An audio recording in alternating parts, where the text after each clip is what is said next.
જ સવાલ કે કેમ એવું લાગ્યું કે આ હકીકત છે ને હવે મારે કોંગ્રેસના કાર્યકર્તાઓને કહેવી પડશે?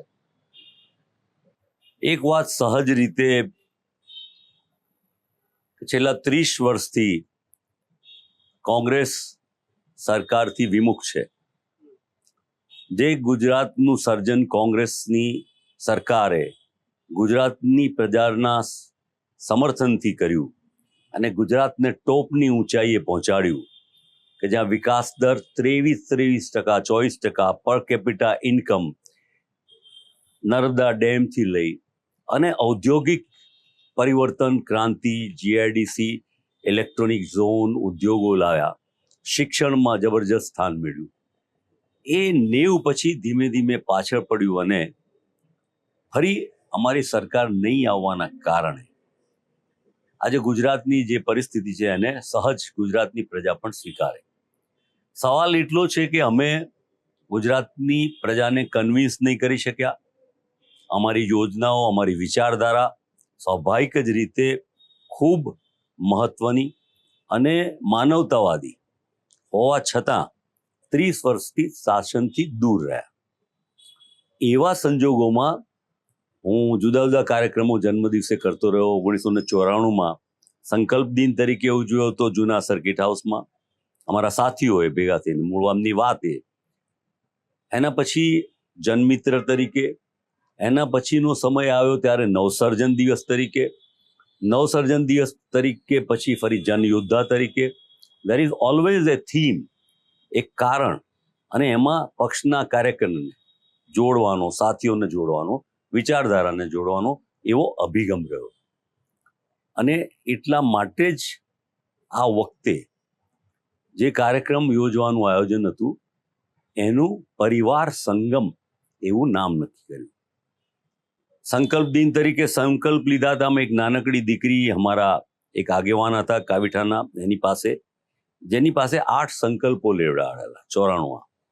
અને એના પછીનામાં જનમિત્ર દ્વારા સાથી, મિત્ર, ભાઈ, નેતા નહીં, જે કામ કોઈ ન કરે એ જનમિત્ર કરે. અને એ પેલો કાર્યકર અનટ્રેન અને જનમિત્ર ટ્રેન, એ વાત મૂકી. નવસર્જનની જે વાત મેં કરી કે જે વિકાસ 90 પછી અટકી ગયો એ 95 પછી ફરીથી શરૂ કરીને ગુજરાતનું નવસર્જન, નવા વિષયો સાથે. ગુજરાતનો આટલો મોટો દરિયા કિનારો હોય તો ઉત્તર ભારતનું ટ્રાન્સપોર્ટ હબ બની શકે અને એક નવી યોજનાઓ સાથે સૌરાષ્ટ્ર અને આખું ગુજરાતને એનો લાભ મળે. અને નવા સંદર્ભમાં ગુજરાત એની કેરેક્ટર, વેપારી એની કેપેસિટી અને એના સિવાયની અનેકવિધ એના બૌદ્ધિક શક્તિને કેવી રીતે કન્વર્ટ કરી અને આપણે આગળ લઈ જઈ શકીએ. ચાહે આપણું ફાર્માસ્યુટિકલ હોય, આપણું કેમિકલ ઇન્ડસ્ટ્રીઝ હોય, ત્યારે ડાયમંડ અને બીજી ઇન્ડસ્ટ્રીઝ થોડી ડાઉન થઈ હોય ત્યારે આપણું વેલ્યુ એડિશન ઓફ ક્રોપને પણ ઉમેરી અને નર્મદાનો જે લાભ લોકોને મળે છે એનાથી વિશેષ કેવી રીતે ઉપયોગ કરી શકાય અને શિક્ષણનું પણ હબ બહુ મોટું બની શકે, હેલ્થનું બહુ મોટું હબ બની શકે, એ દિશામાં નક્કી કરીને આપણે નવસર્જનની વાત કરી. હવે નવસર્જન એમ. અને એના પછી જનયોદ્ધાની વાત કરી.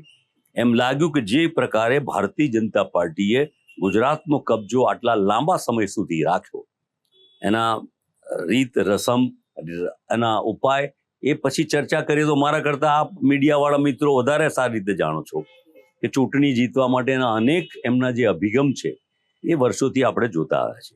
એટલે જનમિત્ર એ થોડો સરળ લાગે તો આ લડાઈ થોડી મોટી છે એટલે અમે એને જનયોદ્ધા તરીકેનું નામ આપ્યું. એટલે બિહારમાં કોંગ્રેસે યોદ્ધા શબ્દનો ઉપયોગ કરો, અમારી લાગણી હતી કે અમે જનયોદ્ધાની વાત કરીએ. અને આ વખતે પરિવાર સંગમ એટલા માટે રાખ્યું કે થોડી હતાશા, નિરાશા, હમણાં છેલ્લે પણ બિહારની ચૂંટણીમાં પણ કોંગ્રેસ સફળ ના નીકળી. અમારા નેતા રાહુલજીએ જબરજસ્ત ભારત જોડો આંદોલન, નફરત કે બાજાર મેં મોહબ્બત કી દુકાનની વાત લઈને ચાલ્યા અને ઠેઠ દક્ષિણથી કાશ્મીર સુધી ગયા. પછી બિહારનો આટલો લાંબો, અને તે લાગતું હતું લોકોને કે હવે પરિવર્તન આવશે બિહારમાં, અને બિહારનું પરિવર્તન દેશમાં પરિવર્તન લાવશે. અને આખા દેશમાં નવેસરથી જે સરકાર ચાલે છે એ કેવી ચાલે છે, એનાથી રોજગારી વધારવાની વાત કરી હતી તો શું થયું, મોંઘવારીની વાત હતી તો શું થયું, યુવાનો માટેનું શું થયું, મહિલાઓનું શું થયું, આ દેશની સંપત્તિ, જે તમે કોઈ પણ ગામડામાં જઈએ, આપણે કોઈને પૂછીએ કે આ રોડ કોને બનાવ્યો, તો કે સરકારે. પાણીની ટાંકી કોણે બનાવી, તો કે સરકારે. આ શાળા કોણે બનાવી, તો કે સરકારે. આ પંચાયત ઘર કોણે બનાવ્યું, તો સરકારે. આ નાનકડું દવાખાનું કોણે બનાવ્યું, તો કે સરકારે. એટલે કોંગ્રેસે એના શાસનમાં આ બધી સંપત્તિઓ બનાવીને પ્રજાના ચરણે ધરી અને પ્રજાને માલિક બનાવ્યા. અને આ જ લોકો, જે કોંગ્રેસે જે સંપત્તિઓ ઊભી કરી, એ વારંવાર વેચી અને આ દેશને જાણે માલિકમાંથી ભાડુઆત બનાવવા તરફ લઈ જતા હોય. એટલે અને ચૂંટણીઓમાં પણ પરિસ્થિતિ, અમે 80 સુધી જીત્યા, 2017માં 77+3 23 જિલ્લા પંચાયતો જીત્યા. પછી કમનસીબે અમારું પરિણામ જે 22માં નીચે ગયું, 17 પર આવ્યું.